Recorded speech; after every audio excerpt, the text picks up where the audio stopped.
For this project, I start with a couple of silicone frog molds, and I'm putting the eyes in. There's two little indents where the eyes go. I put some UV resin, some eyes in over the UV resin, and the UV resin I'm actually using is a bonding resin. And I use the UV flashlight that comes with it to set it. And the difference between the UV bonding resin and regular UV resin is this takes 3 seconds to cure, UV resin takes 3 minutes to cure. I have used both. So after I put the eyes in, I mix up my resin. The resin I'm using for this project is the Naked Fusion, the new and improved formula. It works really well in molds and with glass on glass. I pour a little bit in the bottom, and then I picked up this necklace from TEMU. It's an eye. It's so cool, and I thought it would be so cool for Halloween. And I put that in, and I also have gel clings that I picked up from the Dollar Tree with little ghosts on them, and I put that in the bottom of the other frog. I have a few more eyes, and these eyes are actually earrings that I picked up on TEMU, so I have to take the backing off of it with the little jewelry tool, and I just set them in there. Somehow I ended up, I think I end up with 4 eyes in the bottom of the frog, and I just thought that would look cool for Halloween. I have 2 more frog molds that I go ahead and pour some more resin in. In one I put another gel cling, and in the other one I picked up this necklace again from TEMU, and it's this guy who looks like he is trying to escape from somewhere. I thought that looked kind of scary for Halloween. I decided to put that in there and see what that looks like. There's a YouTube channel called Pouring Your Heart Out, and Julie used that figure for one of her projects, and I thought it looked real cool. Before I go any further, I have to do the toes, and what I use for those are little beads, little seed beads that you pick up, you can see on the right side in a sleeve up at Hobby Lobby. And some people actually just use colored UV resin and dot it in the toes. I've been using beads and then either putting the UV resin in first and then the beads on top of the UV resin, or the beads in first and then the UV resin on top of that. So now the initial resin is cured. I'm taking some alcohol and just squirting it in the bottom to prevent bubbles when I pour the next resin in it. And this resin here is actually black mica powder mixed with some glitter from Fairy Tale Apothecary. She had sent me a bunch of different glitters, and this is actually the same glitter I used on my ghosts that I made on the canvas, and it looks super pretty mixed with the black. That's why I used it again. And I will leave a link under the description and a 10% discount code. Then at this point I realized I never put the UV light over the toes to set that UV resin on the feet. So I go ahead and do that real quick. For the other 2 frogs I used the Let's Resin Chameleon Flakes, and these are so pretty. And I mix them in the clear resin. And I use one color for one frog and another color for the other frog. And I do not fill them all the way to the top because I want, after this is cured on the ones with the chameleon flakes, I want to put black on the very bottom to see what that looks like. Once those 2 have cured, I pour black resin over the very top of the last 2. And now they're ready to demold. This first one has the chameleon flakes, and remember I used 2 different chameleon flakes for these, and on the very bottom is the black resin without anything else in it. And I just wanted to see what that would look like. I see a lot of people putting black on the bottom. Oh, that looks cool.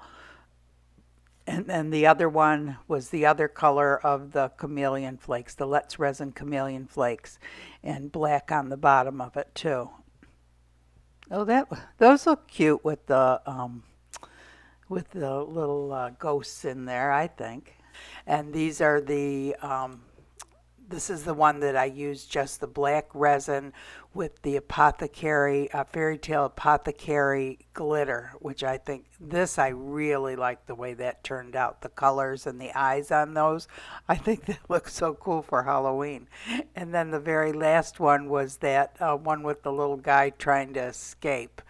And I kind of feel like this one, the clear resin shouldn't have been as deep with this one, and it would have covered up that black around the edges. But I thought that looked cool too, but I really like the color that the frogs turned out with that glitter in there from the fairy tale apothecary. Anyway, I thought they turned out cute.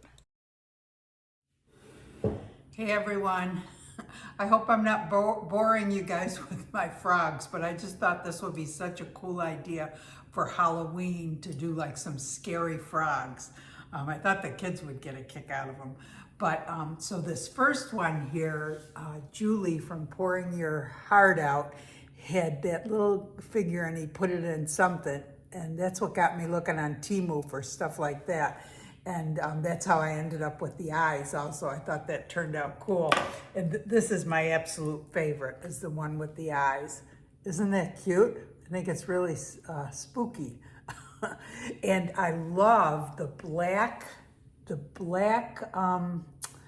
resin with the glitter that I used, and that's that glitter from Fairy Tale Apothecary. She sent me a bunch of different ones.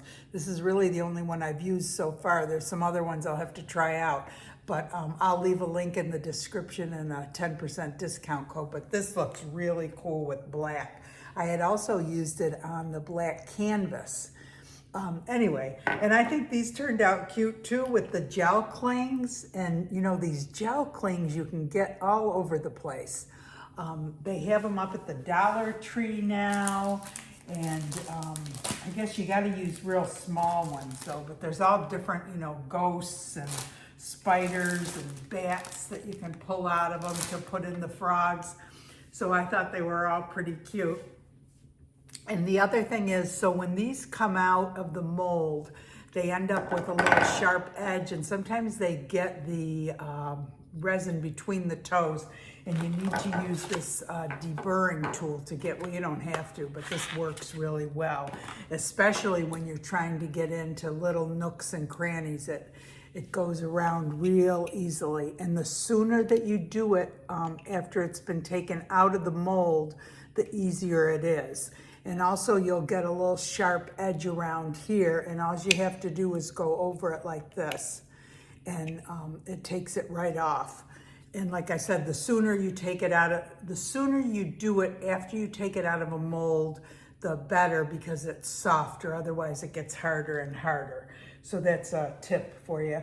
And the other thing is, yeah, so they come in a little package like this with about 10 replacement things on the top, and I didn't know it. I was trying to get it out to put a replacement. You have to pull down on this little thing here to be able to, whoops, I'm not showing you.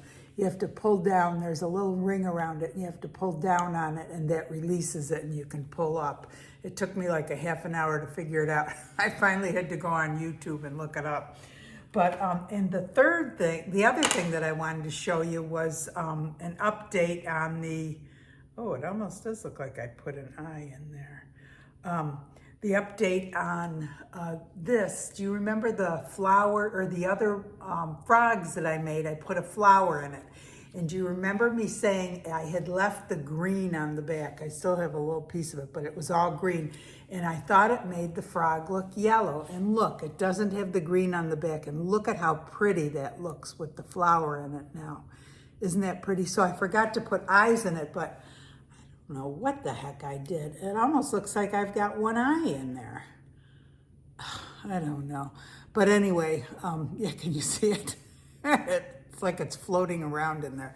But anyway, isn't that pretty with the flower in there? I think that is so cool. So if you do have put a flower in, you might want to consider taking the green off the back, because it does change the color of it. So anyway, I thought that was cool. So anyway, scary frogs for Halloween. Now I have to figure out find some little kids to give them to. I thought some kids would really get a kick out of these. I just love the one with the eyes in it. I think that is so cool. And those are all, well, they're earrings and a necklace from TEMU. The little smaller eyes are earrings, and the larger one was actually a necklace, and I think it was about 99 cents for the necklace and probably 99 cents for the earrings. Anyway, I hope you guys enjoyed the video. If you did, please give it a thumbs up. If you enjoyed the channel, go ahead and subscribe. I try to put a video out every week, and with the holidays coming now, I'll probably put out 2 videos every week, trying to put some different holiday videos out. I know everybody's interested in that for their craft shows and whatnot when they sell their art. And we have the Facebook page going, an amazing group of people displaying beautiful artwork and very helpful. If you ever have any questions, come there and ask. Everybody always has an answer. You might get about 10 different answers, but everybody's always so helpful. Come join us there, and I hope you guys all have a great day. Thanks for watching.